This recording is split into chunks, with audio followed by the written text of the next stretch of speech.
Eu cheguei! Alô, galera, tá entrando no ar o Cheguei Podcast, o podcast do Garotinho, em nome de Capemisa Seguradora. As pessoas seguras são mais felizes. E Reserva. Pensou futebol, pensou reserva. Sempre uma atração diferente e o convidado de hoje é palestrante, especialista em mídia, inteligência de mercado, um cara que tem uma visão futurista de toda a comunicação e principalmente da propaganda. Eu estou falando do Fernando Morgado, meu velho companheiro de tantos anos. Prazer em tê-lo aqui, Fernando. Olha, o prazer é todo meu de te rever, né? Quando a gente vai escrever o currículo e tal, tem currículo, por exemplo, que é tipo de bailarina, que fala assim, ó, contracenou com não sei quem, né? Trabalhou com não sei quem.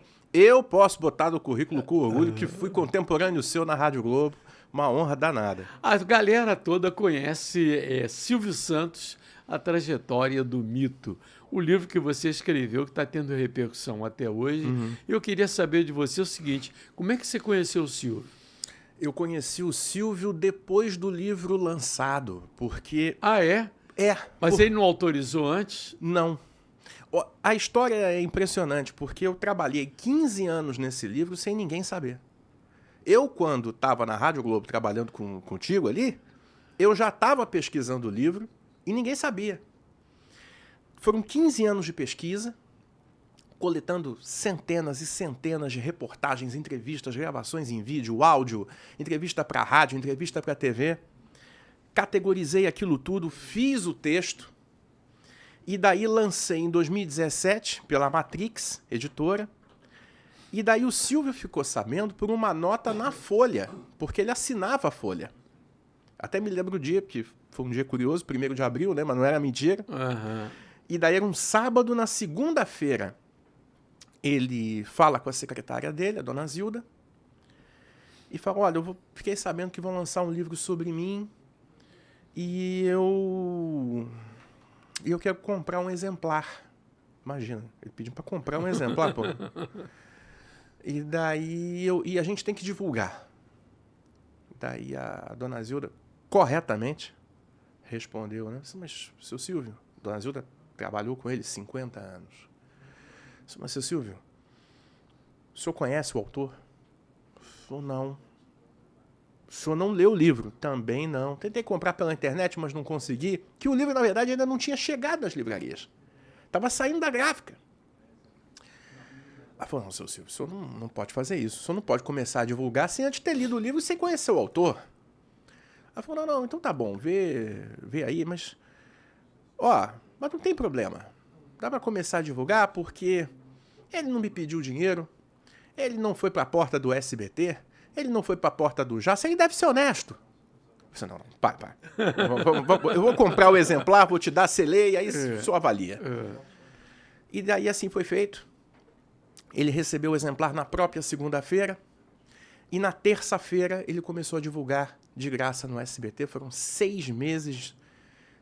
Ele recebeu antes do lançamento do livro? Foi. Tinha acabado de sair da gráfica, tinham alguns exemplares na editora. E qual foi a reação dele? Olha, a reação veio na forma de uma ação. Porque ele recebeu o livro na segunda, na terça-feira eu estava indo dar aula aqui na SPM, no Rio, começa a tocar meu celular, dizendo, entrou um comercial no SBT dizendo a trajetória do mito vem aí, aguardem. Aí eu parei no meio da rua, né? Eu congelei no meio da rua, senão aconteceu alguma coisa. E daí eu fui ver que era isso. O Silvio Santos tinha gostado tanto do livro que mandou redigir. Ele, de próprio punho, na verdade, redigiu e mandou colocar no ar comerciais divulgando o livro. Foram 15 dias como um comercial de expectativa, que a gente chama de teaser, né? E depois o comercial para valer, redigido por ele. E a distribuição foi bem feita no Brasil? Olha, foi, mas aconteceu que a demanda foi muito maior. Pois é, ele anunciando, imagina. Não, foi uma estupidez, porque ninguém imaginava que isso fosse acontecer. Foi uma reação completamente inesperada, porque ficou 3 meses, e você também, como uma pessoa de publicidade, vai entender muito bem o que eu quero dizer. Foram 3 meses em todos os intervalos, todos os intervalos da SBT para a rede toda, e mais 3 meses como calhau, quer dizer, como tapa-buraco nos intervalos, né? E era a mesma carga publicitária de Jequiti e Telecena. Entrava o intervalo, era Jequiti e Telecena no livro, Jequiti e Telecena no livro. Aí vendeu uma loucura, vendeu em poucas semanas 5 edições. Então... E por que surgiu a ideia de você escrever a biografia do Silvio Santos? Por que Silvio Santos? Eu sempre admirei ele. Eu sempre acompanhei a carreira como telespectador. Mas depois, com o tempo, como professor e depois dando aula de história da televisão, história do rádio, começou a me interessar a figura complexa, porque eu sempre gostei de acompanhar figuras que conseguiam conciliar um lado artístico com um lado comercial. Isso sempre me fascinou. Parece que são dois lados do cérebro que são talvez diferentes, né?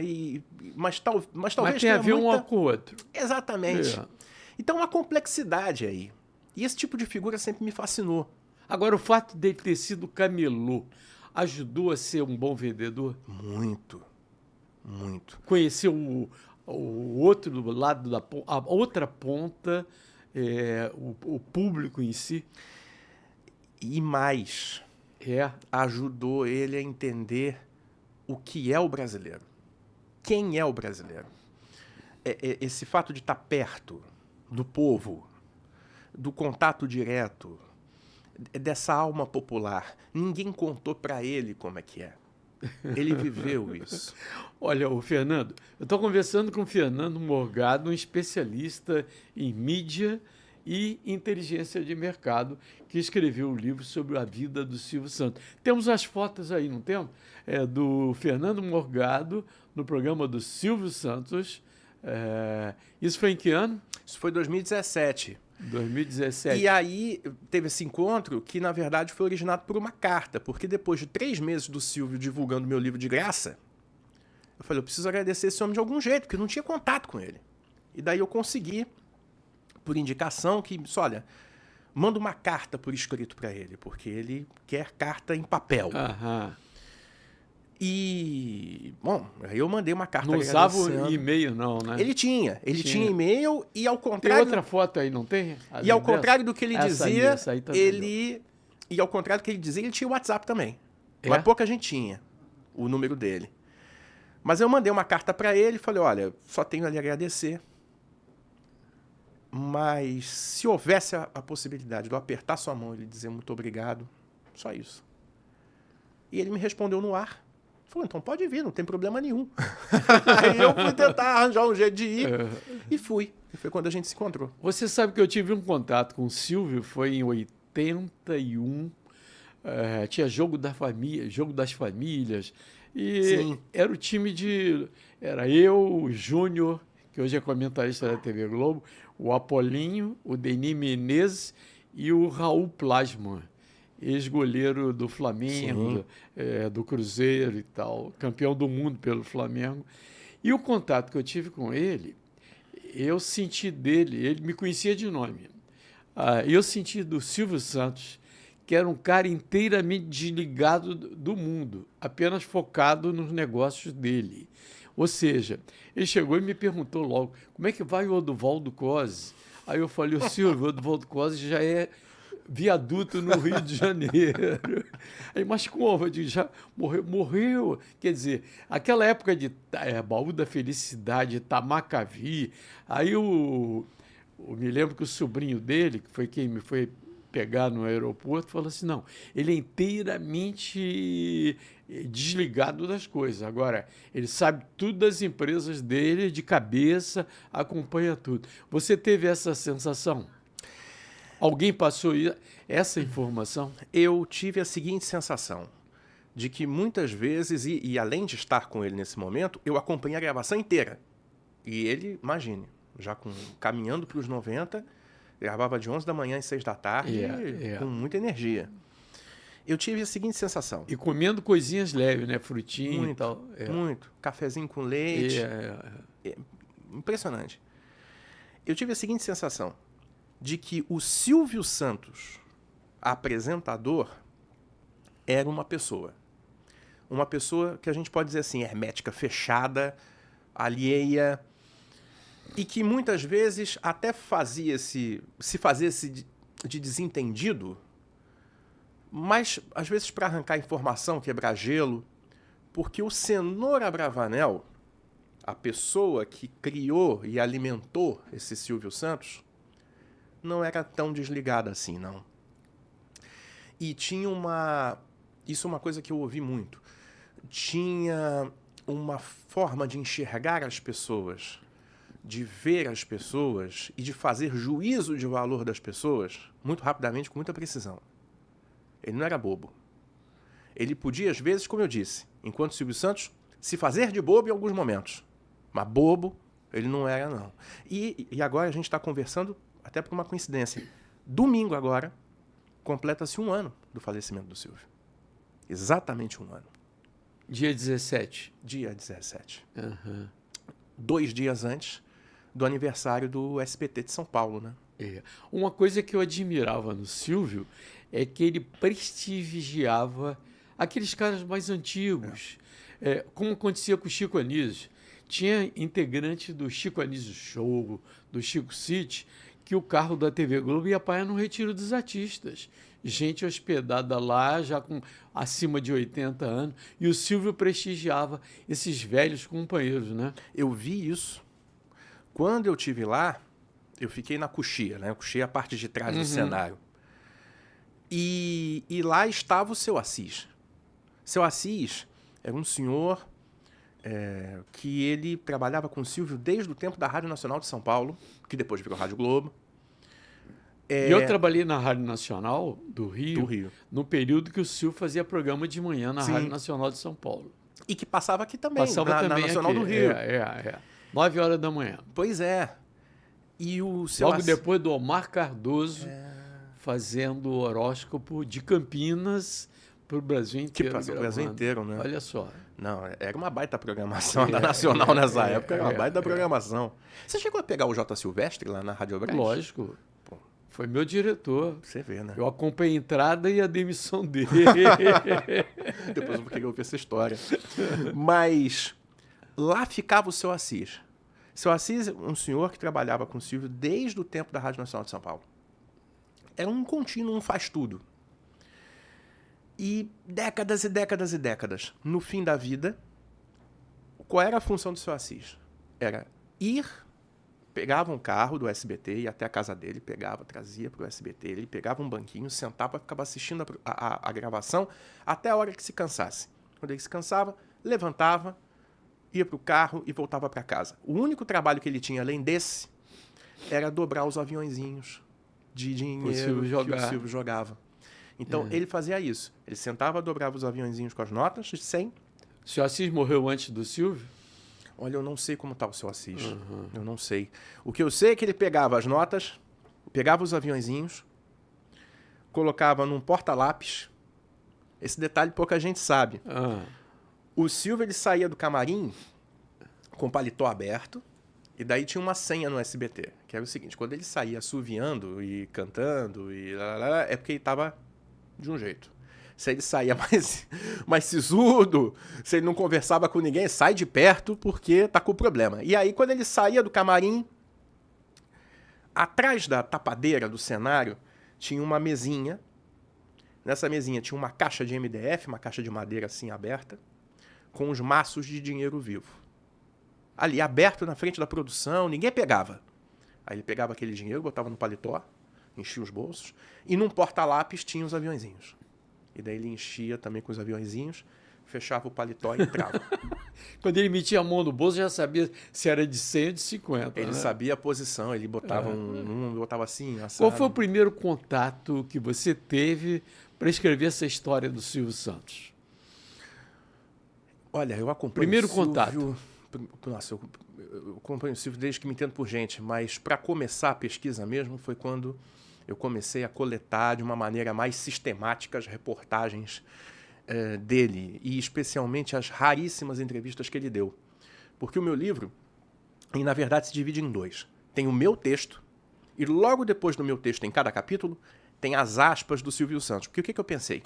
Como é um livro não autorizado, poderia haver um questionamento. Silvio nunca processou jornalista, mas seguro morreu de velho, né? Então eu venho no livro depois botando as aspas dele. Do que ele disse sobre aquele assunto que eu escrevi. Então cria um respaldo ali. Eu abro a minha apuração para o leitor. Então a construção disso, o começo foi o meu primeiro contato. E isso continuou por muito tempo e escrever biografia é um desafio. Você tem uma biografia e, enfim, para o biógrafo é como se fosse um novo elemento da família. É como alguém que chega. Eu também sou biógrafo de outra figura importante do rádio, da TV, que é o Blota Júnior. Pô, Sou histórico. Sou biógrafo do Blota Júnior. Lancei 2 anos antes da biografia do Silvio. Eu trabalhei com o Geraldo Blota, Sim. irmão dele, Sim. no futebol. A família te adora. Não, a É. família, eu tenho contato até hoje. Agora, as filhas do Silvio Santos, na pesquisa do teu livro, Silvio Santos, um mito, alguém já tinha... Você já vislumbrava naquela oportunidade... Pô, essa filha aqui tem... A Patrícia, por exemplo. A Patrícia tem carisma. De todas as filhas é que tem mais carisma para o palco. Ou mais queda para o palco, mais que a Rebeca, mais que todas elas. Já dava para sentir isso naquela época? O Silvio já tinha essa visão? Já, porque ele já estava começando a formar. O que eu percebo, garotinho? Tem um grande desafio aí, né? Porque o Silvio tem 6 filhas, cada uma com a sua personalidade. São muitas empresas e mais do que isso. O Silvio Santos, ele foi formado num tempo pioneiro que essa aliança que eu falei de comercial e artístico, ela não era assim não era só mais viável, ela era obrigatória, porque todo mundo fazia tudo. Você sabe como é que é. Não adiantava ser só um grande locutor se a viabilidade comercial também não fosse garantida. Você tinha que trabalhar nas 2 áreas ao mesmo tempo, como você fez e faz. E no tempo atual, a coisa está muito especializada. Quem faz isso só faz isso, quem faz aquilo só faz aquilo. Então a formação que o Silvio teve no rádio do Rio de Janeiro, depois do rádio em São Paulo e depois na televisão, elas não tiveram. Então, para dar um Silvio, tem que juntar 6 pessoas mesmo. Agora, o que todo mundo pergunta é o seguinte: o Silvio não gostava de jornalismo e esporte? Porque depois da morte dele, o SBT passou a abrir mais espaços para as transmissões esportivas que são rentáveis. Você tinha essa visão? Começar pelo esporte. O Silvio, inclusive, disse, não é que ele não gostasse de esporte, inclusive ele era tricolor. Eu sei. Ele era tricolor. Tinha, enfim, essa relação com o Corinthians lá, mas era mais, mesmo tricolor. Carioca, estudou numa escola pública ali no centro da cidade, na Lavradio, se eu não me engano. E fez contabilidade no Largo do Machado. Largo do Machado, isso mesmo. O esporte era o seguinte, o que ele dizia? O SBT não tem uma marca associada com o esporte. Não tem tradição. Como a Band sempre teve. Exatamente. Né? Então ele dizia, se a Band, mesmo tendo uma média de audiência no dia menor que a do SBT, entrar com um bom campeonato, ela passa. Porque existe uma força da marca. O SBT não tem. Então para o SBT, esporte interessa se for exclusivo. Ele dizia isso. Não adianta dividir torneio porque a gente se dá mal. Tanto que nos anos 90, ele fez uma parceria com o Kiko, um dos filhos do Blota Júnior, da Sport Promotion, e teve Copa do Brasil, Torneio Rio-São Paulo, mas só porque era exclusivo. A partir do momento que a Globo pegou, acaba com esse negócio. Mas você não acha que mesmo sendo exclusivo, não havendo o hábito, por exemplo, agora mesmo, tem competições que o SBT está transmitindo e ninguém toma conhecimento. Aí é consequência desse histórico irregular, dessa opção por só fazer quando estava exclusivo. E num país que você tem uma Globo de um lado, uma Bandeirantes do outro e uma Record do outro, é muito difícil você ser exclusivo sempre. E aí vai criando esses hiatos. E o mesmo aconteceu com o jornalismo. O jornalismo do SBT nos anos 90 teve uma fase muito relevante, com Boris Casoy, o Aqui Agora, o Documento Especial. Verdade. Mas o que aconteceu? Na época, o Silvio deu uma declaração dizendo o seguinte: o Boris tinha equipe dele para fazer o TJ Brasil. Então eram os repórteres exclusivos dele, com as matérias que só apareciam no TJ. E aí o jornal do SBT, por exemplo, que era com aquele casal sensacional, ele, a Kim e a Leila, era outra equipe, que aí era compartilhada com Aqui Agora, que era um outro estilo de jornal. Então o cara tinha 2 departamentos de jornalismo. E daí ele disse uma vez, numa entrevista da Veja, essa brincadeira tá me custando não sei quantos milhões de dólares. E aí vem aquelas decisões... E não tinha retorno. Porque o jornalismo geralmente não dá retorno financeiro. E aí vem a questão política que o Silvio também tratava de uma forma muito específica, né? Muito particular, né? Então, se ele pudesse não ter dor de cabeça com qualquer governo, era o que ele faria.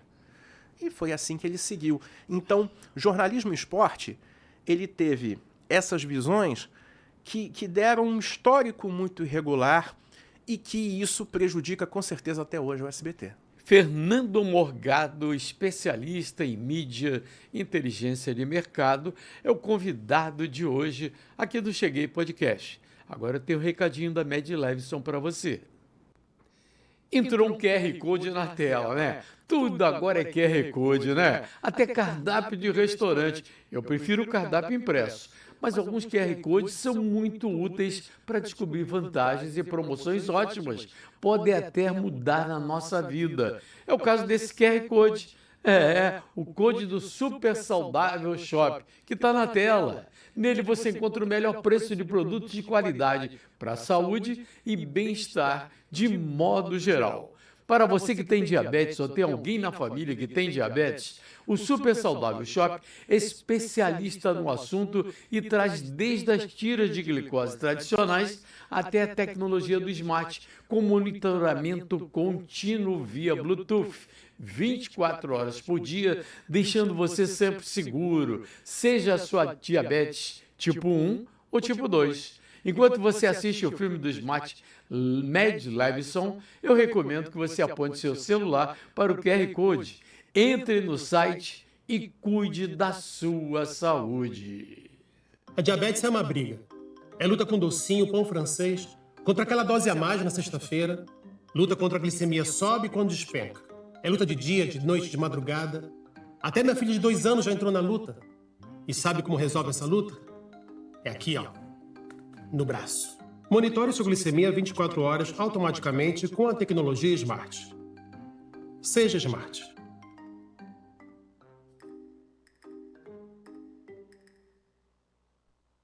O Cheguei Podcast é apresentado aqui no AGR Podcast Studios, que fica no Le Monde, na Avenida das Américas 3500. Você chega de carro, com toda a segurança, entrega os homens de preto, o Leandro, o Rômulo, o Medeiros, o Augusto, todo mundo lá embaixo, e Iracema Pereira lá em cima, monitorando tudo no Prime Park. Absoluta segurança. Aí você pega o elevador, chega aqui no 4º andar, encontra o melhor estúdio, melhor luz, 6 câmeras de alta definição, melhor imagem e a melhor equipe. Hoje com o Ariel, o DVD, o Abner, o Luiz, o Marquinhos coordenando tudo e o Beto Guimarães garantindo para você que, trazendo o podcast para cá, você vai fazer o melhor da sua vida, o melhor profissionalmente falando.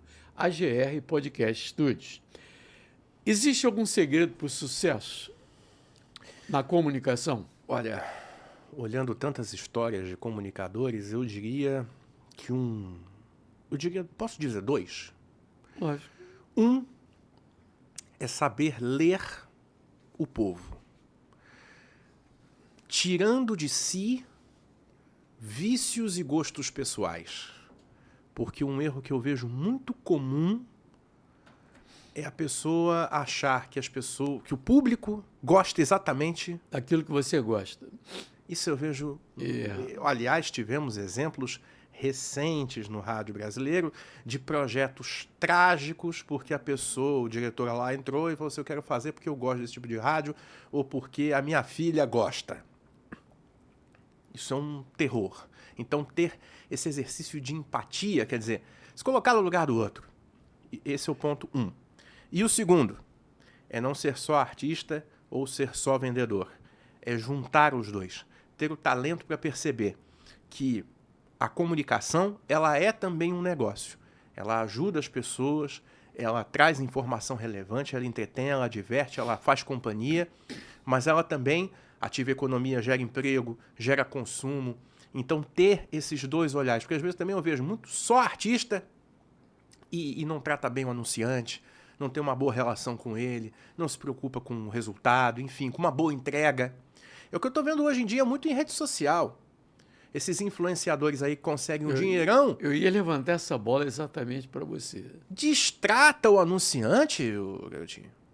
Destrata. Você acha que essa presença tão grande de influenciadores hoje na mídia digital tende a desaparecer, tende a se renovar, não é permanente? Eu acredito que a gente já começou um processo de seleção natural. Vai ficar quem trabalha direito. Ou porque o mercado vai afunilar e só vai dar dinheiro para quem realmente entrega resultado, que não é só espuma. Ou vai ter gente que vai ficar pelo caminho por questões judiciais. Gente que se mete no que não deve, que faz conteúdo que não deve e que não é responsabilizado por isso. Uma hora a conta chega. Também estamos vendo casos recentes disso. Então, de uma forma ou de outra, a gente vai ver um processo de seleção natural, sim. Agora, por que motivo ou como explicar que quanto mais idiota na mensagem, na comunicação, maior o número de seguidores na internet? Como se explica isso? Olha, eu quero acreditar que existam exceções à regra. Mas tem uma coisa que é interessante, que assim, a gente está acostumado, a gente tem outra formação, e você principalmente, de que você precisava saber para poder fazer. Tanto a técnica quanto o conteúdo. Hoje em dia, se você pega o caso da rede social, o tempo de exposição para você fazer aquele conteúdo é curtinho. Pensa, você, por exemplo, quando você comanda uma jornada esportiva, né, você tem a narração. Claro, eventualmente você pode não entrar no intervalo, mas Não, pode tem entrar. o antes e o depois. Mas tem o antes e o depois. Um jogo é 90 minutos, mas você fica no ar umas 3 horas, no mínimo. Ou mais. Então você tem um tempo de exposição que, para segurar, você precisa ter Conteúdo. conteúdo. Além da técnica, mas conteúdo fundamentalmente. Você pega um influenciador, o cara faz um storyzinho lá de 10 segundos, 30 segundos, 20 segundos. Aí você quer ver a prova dos 9 da tragédia? Entrevista o cara. Vê se ele desenvolve alguma ideia. 30 minutos aqui de conversa. O cara não rende. Porque ele já fica até condicionado a render 30 segundos, 10 segundos. E aí vem, talvez aí como reflexo, essa percepção de ser um idiota. Porque a internet viabilizou que os idiotas produzissem apenas 10 segundos de conteúdo e isso rendesse dinheiro. E a pandemia foi culpada disso, não foi? Ela Quando acelerou. todo mundo era obrigado a ficar em casa. Ela acelerou o processo. Que já vinha, né? Já tinha os influenciadores ali, mas a pandemia acelerou um processo. Tem especialista que diz que acelerou em 5 anos. O que a gente ia ver 5 anos, antecipou. Mas nem tudo está perdido. Na minha visão, nem tudo está perdido. Agora, eu pergunto a você, qual é o futuro da TV aberta? Você que estudou tanto a vida do Silvio Santos como comunicador, acabaram aqueles programas de auditório. Você tem hoje o Mion, o Luciano Huck, o Rodrigo Faro até pouco tempo, aquele Chacrinha, aquele Silvio Santos, aquele Faustão, desapareceram. Acabaram os mitos? Eu acredito no seguinte, nós estamos vivendo mais um momento... É porque eu gosto muito para olhar o futuro, eu gosto de olhar o passado.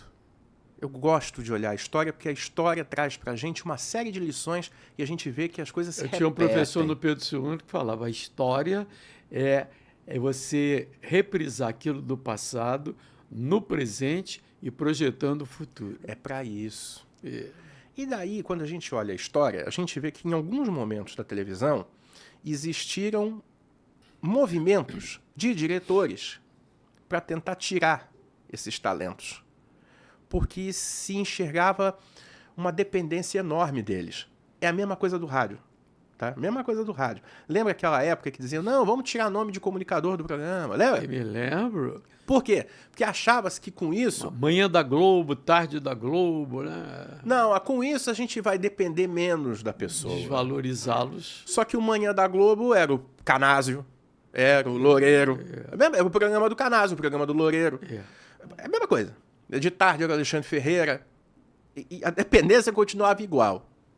Eu acho que a gente vive uma fase dessa, somada com uma tendência da TV aberta e também dos streams e tal, de comprar formato pronto de fora. Na ideia de que, se foi sucesso em outros países, a tendência é que seja um sucesso aqui também, então eu minimizo o risco. O que eu enxergo? Eu enxergo que, especialmente no caso da Globo, acho que a gente vai chegar no meio termo. Por exemplo, no lugar da Fátima Bernardes, botaram a Patrícia Poeta, tentando formá-la para ser também essa figura.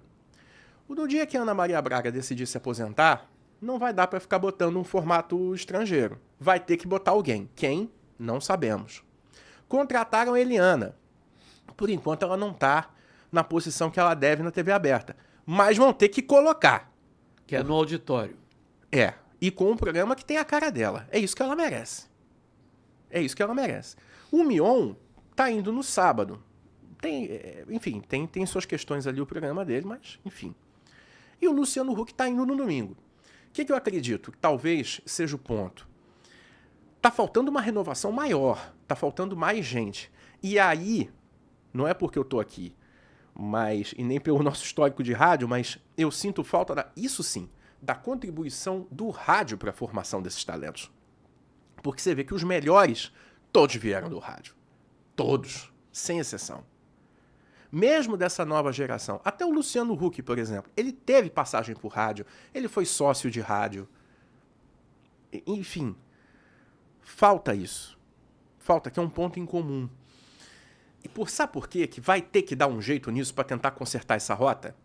Porque os talentos são os que, em boa medida, trazem anunciante e verba, inclusive para horários muito difíceis de vender. São os melhores vendedores. Exatamente. Você pega o Ana Maria Braga. Eu escrevi em 2019 um livro chamado Comunicadores S.A., que traz 8 perfis desses grandes comunicadores, mas do ponto de vista comercial. Então, por exemplo, tem a história da Ana Maria Braga, mas não é fofoca da vida dela, é como é que ela virou uma mulher de negócios fenomenal, que sabe fazer um contrato como ninguém e conseguiu pegar o horáriozinho dela que ela tinha na Record, lembra? 2 horinhas. E, no contrato era assim, quanto mais anúncio entrar, mais o programa aumenta de duração. Ela começou com 2 horas, terminou com 6. De segunda a sexta e mais um programa de noite. É isso que falta. Essa formação e que o rádio dava. Continua dando. Só que a televisão tem que olhar mais para isso. Até porque... Você acha que a televisão, a tendência é ser cada vez mais local e menos nacional? É exatamente o que eu ia dizer. A tendência da TV é ser cada vez mais rádio. E a tendência do rádio é ser cada vez mais TV. A tendência da TV aberta é virar rádio. Pega a grade da Globo hoje. Com jornal local durante 2 horas e meia. Aí vem uma Ana Maria Braga que faz rádio na TV. O programa da Patrícia Poeta é rádio na TV. Aí depois emenda com outro jornal e daqui a pouco tem um programa esportivo. O Hora 1, eu de certa maneira participei do processo, porque eu estava no Sistema Globo de rádio, quando a TV Globo pediu pra gente, na época, na inteligência de mercado, dados de audiência de rádio para entender o que as pessoas gostam de consumir de manhã. Horário. Porque eles sabiam que o rádio é o líder de manhã. Assim, então a audiência está disponível no rádio, o que eles têm? Eu preparei esse estudo, a gente mandou para a TV Globo, e aí eles criaram o Hora 1. O que é o Hora 1? É um programa de rádio. Você pega a grade da CBN... 4 da manhã? 4 da manhã. Se você pegar, é a estrutura, né? Enfim, quem está acompanhando talvez não conheça, mas você sabe muito bem. É a estrutura do relógio. Módulos de tempo. Então, a cada 15 minutos, repete o que falou. Agora entra internacional. Nesse bloco entra política. Nesse bloco entra esporte. É a pizza, né? Aquela roda que a gente faz no rádio. Porque eles viram que era isso que as pessoas queriam. Então, o futuro da TV aberta é ser cada vez mais por esses formatos de programação, pelo local, pelo jornalismo, pelo esporte, é ser cada vez mais rádio. E o futuro do rádio é ser cada vez mais TV, porque a imagem já está totalmente incorporada, né? E hoje está tudo aqui no celular, né? Tem esse também. Fernando Morgado, uma fera na inteligência de mercado e na mídia, é o convidado de hoje do Cheguei Podcast. Você não se inscreveu no canal ainda não? Vá lá, se inscreva, dê um like, compartilhe para geral, ative o sininho para saber as próximas atrações. Segunda-feira aqui tem o Segundona, a resenha do Garotinho, às 5 da tarde, reunindo JP Escofano e também Rodrigo Viga, aquele da Jovem Pan que você conhece, vai debater futebol comigo aqui. Desde 2004, a Reserva vem transformando a moda masculina no Brasil. Única marca brasileira na lista das mais inovadoras do mundo, segundo a Fast Company. A Reserva combina estilo, tecnologia e impacto positivo com certificações que comprovam esse compromisso. Hoje também está em campo, vestindo com orgulho 10 grandes times do futebol brasileiro. Com mais de 180 lojas e presença em todo o país, é só acessar e entrar. Usereserva.com. Visite e veja de perto o que está movimentando a moda masculina. Reserva. Pensou futebol, pensou reserva. Alô Pedro Cardoso, alô Fábio Millier, aquele abraço para vocês. Como é que você vê o rádio do futuro? Bom, antes eu preciso dizer que eu adoro as camisas do Botafogo da Reserva. São lindas. Você é botafoguense? Sou. Não, são lindas as camisas. Mas o rádio do futuro, em primeiro lugar, o rádio tem futuro. Aquilo que acontece nos Estados Unidos, obrigatoriamente vai acontecer depois no Brasil? É nesse ponto que eu quero falar, porque durante muito tempo questionou-se se o rádio teria futuro. Então ele tem. Que a televisão acabaria com o rádio, que a internet acabaria com o rádio. E, graças a Deus, superamos esse problema. Ninguém mais questiona. O rádio brasileiro, ele é muito inspirado no modelo americano, até porque a nossa base é comercial, a regulação veio muito inspirada de lá, os formatos de programação também são muito parecidos, muitas coisas que acontecem lá acontecem aqui. O que eu enxergo na verdade, em termos de dinâmica, é uma concentração cada vez maior de fatia de mercado em menos emissoras. Porque a gente acompanhou um processo, né, que primeiro tudo era AM. Daí veio a faixa FM, demorou uns 10 anos para se popularizar. Se popularizou, Rádio Cidade, 98, aquele processo todo. Daí a gente viu na década de 90 as duas faixas meio que coexistindo em termos de popularidade, até que você teve aquele momento em que as rádios AM foram para o FM e aí pronto, a consolidação da FM existiu. Isso foi fazendo com que o mercado se concentrasse cada vez mais em pequenas gigantes. É uma realidade que a gente nota aqui no Rio há muito tempo. O Rio, quando a gente compara com outras praças, a gente vê como uma rádio em que os ouvintes sabem muito bem quais são as suas favoritas de cada segmento. Então quem quer futebol vai para Tupi. Ah, mas tem a Rádio Globo, tem a CBN, claro, mas a concentração está muito alta aqui. Ah, rádio gospel. Bom, tem a Melodia e tem a 93. 93 que está sempre ali no top 5, top 6. Adulto contemporâneo, tá muito com a JB. Notícia. Aí você tem uma Band News, você tem uma CBN ali, por favor. Mas, em geral, você tem as favoritas. A gente vê esse processo de concentração. E a pesquisa mostra também que a grande maioria procura o rádio para ouvir música. Em todo mundo é assim. E se achava que isso ia acabar. Com o Spotify da vida, isso aí não desaparece? Não. Porque a gente vê em outros mercados, em que o Spotify até tem mais participação de mercado do que aqui, que o rádio musical continua liderando. O que eu percebo em termos de formato de programação, Garotinho, é que a gente vai ter essa concentração cada vez maior com outras rádios mais nichadas, com personalidades mais específicas. Pegando o caso, por exemplo, do adulto contemporâneo, que são essas rádios mais que a gente ouve no carro, que a gente ouve, enfim, em consultório, trabalho e tal. por exemplo, aqui no Rio, você tem uma JB que é muito grande, aí você vai ter uma Paradiso que vai correr por fora com uma programação talvez um pouco mais popular, uma Positividade que tem uma linha muito interessante, mais nichado. Mas em daquelas São Paulo, maiores. por exemplo, a Alfa, a Band, são musicais. E gigantes, cada uma no seu segmento. A Band popular, a Alfa no adulto, são as eleitas. Nichadas. Mas uma coisa eu percebo.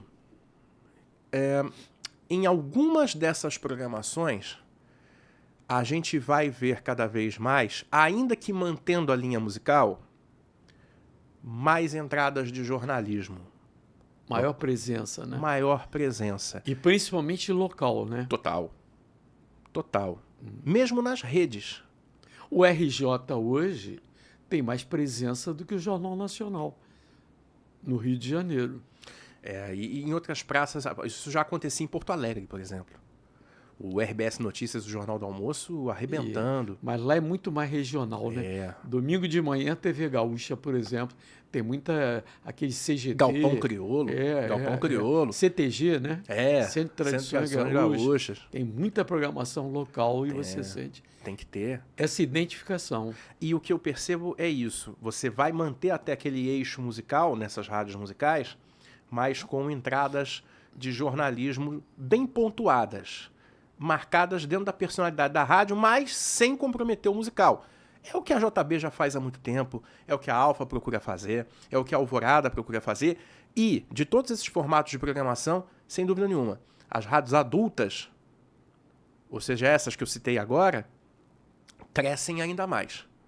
Crescem ainda mais. E não é por conta, quero deixar isso bem claro, não é por conta de que o rádio está ficando só para um público mais velho. Não é por isso. A população está ficando mais velha. Esse é o ponto. Esse é o ponto. Eu acho tão engraçado, às vezes, o pessoal falando de plataforma de streaming. Ah, porque a plataforma de streaming, ela não cresce, porque... Mas ela cresce, na verdade, porque as crianças gostam muito. Então parece que o desempenho da Netflix, por exemplo, depende muito mais da taxa de natalidade do que realmente do gosto das pessoas, pô. E não é uma verdade. Porque é isso, as pessoas assistem o que querem, ponto, acabou. Esse é o detalhe. Como é que você vê, por exemplo, o comportamento dessas classes socioeconômicas, tanto estratificadas e tantas vezes estudadas aí pelos homens que dirigem os veículos de comunicação? Está crescendo mais em que faixa? Da população? A população, sem dúvida alguma, está ficando mais adulta. A gente está... Isso transversal entre todas as classes. A gente vê, na verdade, o que era uma pirâmide etária, quer dizer, muitos jovens na base e pouco idoso em cima, virando um foguete ou virando um bujão. Quer dizer, está crescendo ficando... a parte de cima e estreitando a parte de baixo. Alguns apontam que a tendência é virar uma pirâmide invertida, quer dizer, muito pouquinho jovem na base e mais pessoas idosas em cima, porque a qualidade de vida está subindo, a expectativa de vida está crescendo. Então, a comunicação tem que estar apontando para isso. Aquela ideia de que só tem que pensar no jovem, no adolescente, porque é o futuro, tem que pensar nisso, claro. Só que tem que pensar na realidade. A realidade é que o Brasil não é um país jovem mais. Foi na década de 70 que falavam que era o país do futuro. Agora é um país adulto. E daqui a 10, 20 anos será um país idoso. É para eles que a gente tem que pensar. Eu te perguntei ainda há pouco, eu estou conversando com o Fernando Morgado, especialista em inteligência de mercado e também de mídia, e um homem que estuda rádio, televisão, comunicação de uma forma geral. O futuro do rádio, por exemplo, o talk show, como era a Rádio Globo, como é a Rádio Tupi, de certa forma um pouquinho a FM O Dia. Como é que você vê esse rádio no futuro? Tem um grande desafio que é o de renovação de talentos. E aí tem várias versões para isso. Tem gente que diz que falta renovação porque talvez as figuras mais fortes talvez ocupassem muito espaço e daí fosse difícil entrar. Tem gente dizendo que não, que é falta de talento mesmo, falta de estrutura de formação. difícil chegar numa resolução do porquê. Mas eu percebo que essas emissoras, para continuarem existindo, precisam estimular a renovação de talentos, que eu sei que é uma causa sua, de muito tempo. Mas essa renovação ela precisa acontecer de uma maneira estruturada. Porque para você virar um comunicador, como o Mário Luiz dizia, um comunicador total, você precisa saber fazer o tripé música, esporte e notícia. Então você precisa ter contato com os 3. Precisa expor a pessoa a fazer isso. E se as emissoras, com medo talvez de errar, com medo do risco, não abrem, aí vai ficar difícil a sobrevivência do negócio mais à frente. Então passa muito por isso, porque demanda por esse formato de programação existe. A gente passou por um processo recente aqui no Rio, que eu falo isso, equivocado por parte da Rádio Globo, de encerramento daquele formato antigo, porque quem dirigia na época achava que não tinha demanda. Tem! E o que aconteceu? A Tupi ficou com uma audiência ainda maior do que já tinha. Concentrou, que é o que eu falei da tendência. Quando antes se dividia. Então, demanda tem. O modelo é querido? É. Mas precisa de mão de obra. Precisa dessa formação para que continue. Porque o público quer. Fernando Morgado aqui no Cheguei Podcast. Agora tem um recadinho da Capemisa para você. Olha a cobra, é mentira. Olha a segurança no seu evento, é verdade. Hoje eu vim falar das queridinhas do calendário brasileiro, as festas de São João. Você já deve ter reparado que antigamente era só festa junina, depois vieram as julinas e agora até agostinas fazem parte da programação. Isso só mostra o quanto o brasileiro ama esse tipo de evento. Tem brincadeira, tem música boa, tem comida típica e, claro, tem que ter proteção contra imprevistos também, não é? É aí que entra o Seguro Vida Eventos. Com ele, a segurança e a presença garantida nas suas celebrações, das quermesses às festas no Play, do arraiá da firma ao da pracinha, porque ele é feito para eventos de todos os tamanhos e você contrata online e sem burocracia. Então já sabe, para o seu evento ficar bom demais, entre na grande roda da segurança com o Vida Eventos. Fale com seu corretor ou acesse www.capemisa.com.br. Capemisa Seguradora. As pessoas seguras são mais felizes. Eu estava conversando aqui com o Fernando Morgado sobre fenômenos da comunicação e por que o Rádio Talk Show de repente foi desaparecendo ou perdendo qualidade. O último fenômeno que eu vi, atingindo todas as classes, é o grande desafio do comunicador, é atingir da classe A até a DE, bem lá embaixo, foi o Ricardo Boechat. Verdade. Que de repente surgiu no rádio já muito adulto, já é um homem de jornal brilhante, e ele conseguia, como poucos, pela espontaneidade, pela sinceridade, pela transparência na comunicação, se identificar. Quanto mais você for você, mais chance tem de fazer sucesso. Concorda, Fernando? Concordo. E ele era tão autêntico que nessa época eu dava aula de direção e produção em rádio. E daí eu perguntava para os alunos que rádio que escutavam, e muitos escutavam a Band News, com o Boechat. E era um desafio, porque ele, tecnicamente, fazia tudo errado. É, sim. Vinheta entrava errado, o anúncio entrava errado. E ele esculhambava na hora. Esculhambava, o microfone estava aqui, falava lá longe, aí virava a cabeça, era um negócio terrível. Mas funcionava e aquilo criou um estilo. Aquilo criou um estilo. E a autenticidade é que dava cola para isso tudo. Mas ele entendia muito bem, ele sabia quem era o ouvinte dele, aquilo que a gente estava conversando. Uhum. Ele sabia o lugar que ele ocupava na rotina das pessoas e o que as pessoas esperavam dele. Porque também é isso, né? Cada comunicador tem um papel na vida das pessoas. J. Silvestre, num livro que ele escreveu, na época da Radiobras, um pouco antes, ele escreveu um livro chamado Como Vencer na Televisão. E ele tinha um capítulo que ele dedicava aos apresentadores. Ele dizia: A partir do momento que você encontrar um terno que sirva em você, que é essa personalidade, coloque-o e não tire mais. Então, porque senão as pessoas confundem. E ele conseguiu o jeito dele. Como você conseguiu o seu, como o Canásio conseguiu o dele. Acho o Canásio um dos mais brilhantes, um dos melhores improvisos do rádio brasileiro. E mal aproveitado. Eu concordo. Adoraria ver o Canásio de volta diariamente. Ouvir diariamente. O Antônio Carlos conseguiu dele. Aí o Antônio Carlos por um outro estilo. O Antônio Carlos com aquele método militar dele, né? Assim, disciplinadíssimo. Eu dei muita sorte. Eu dei muita sorte. Eu dei sorte de trabalhar contigo, Canásio, Antônio Carlos. Nunca me esqueço do Antônio Carlos dizendo: meu programa Chegou é uma a pegar missa. o Haroldo de Andrade lá? Infelizmente não. Não, o Haroldo foi um dos maiores gênios também que eu conheci. Infelizmente não. Infelizmente não.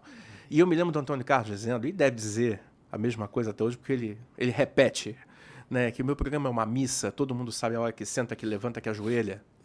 Eu trabalhei com o Eduardo Andros, cara. Conheci o Dudu. Eduardo Andros. Não, eu tinha sorte, às vezes eu cruzava no corredor, tava você falando com o Eduardo Andros, ou o conversando com o Antônio Carlos, eu parava para ouvir. Se me vendesse ingresso, eu comprava. E a gente... E aí você entende que cada um tem um papel, cada um tem uma personalidade que nasce da personalidade individual, do jeito de ser na vida cotidiana, mas tem um brilho, tem um molde. Não é? É aquele negócio, existe autenticidade, você é você no ar.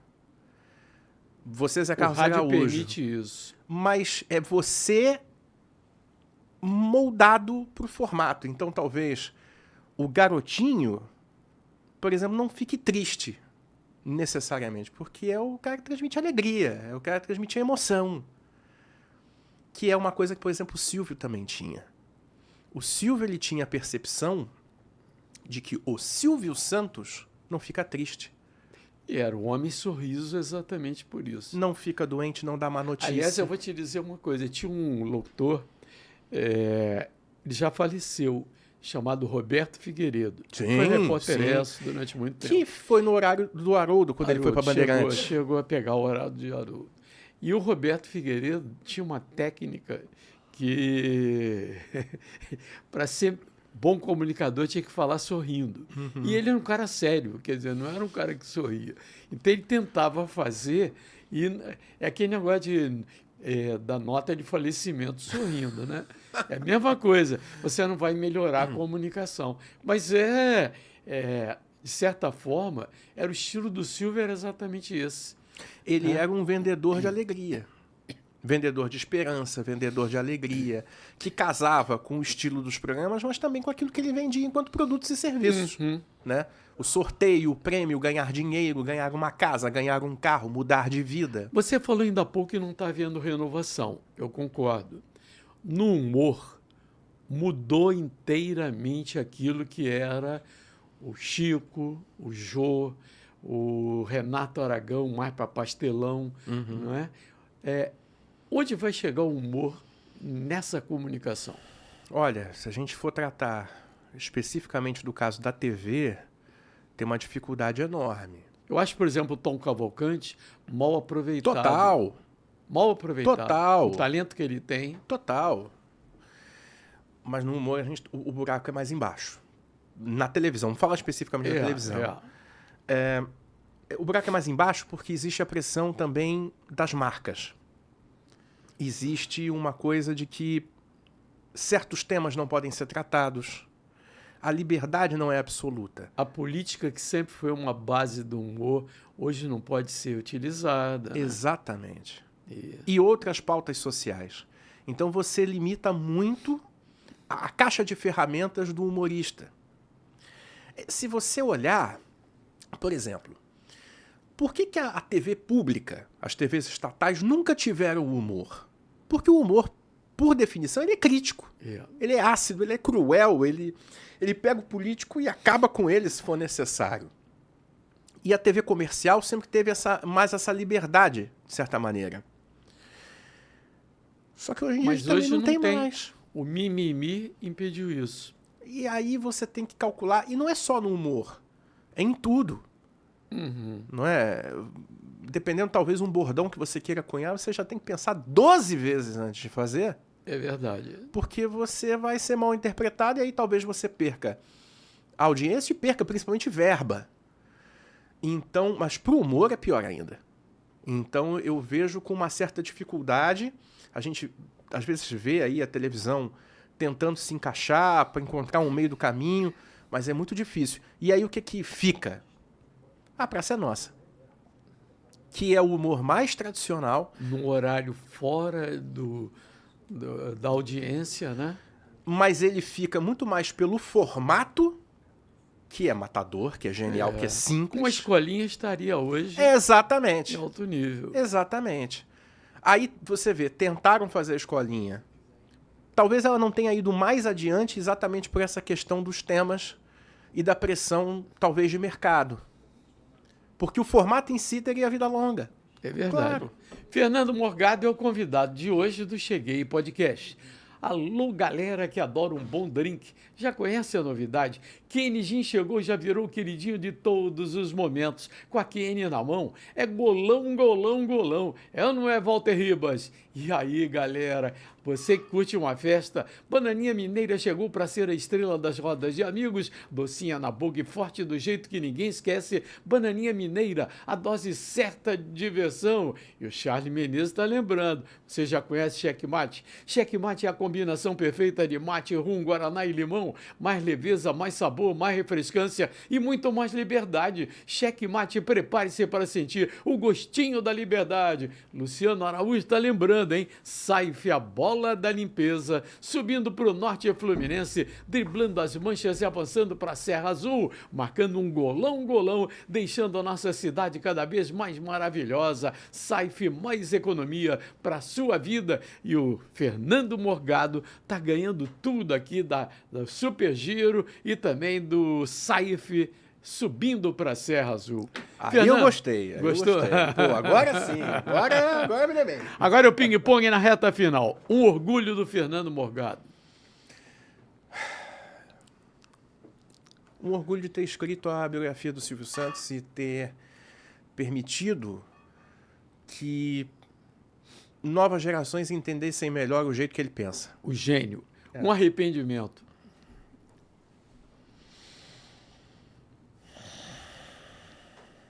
Algo que você se arrependeu Olha, na carreira. eu me arrependo. Olha, eu me arrependo. Difícil, olha, de não ter escrito esse livro antes. Mas não por mim, ou pelo resultado que ele gerou, mas porque eu acredito que poderia ter contribuído por mais tempo para essa compreensão do que é a televisão através da história dele. Um sonho realizado. Ter conseguido me realizar no meio que eu amo tanto. Um sonho que você não realizou.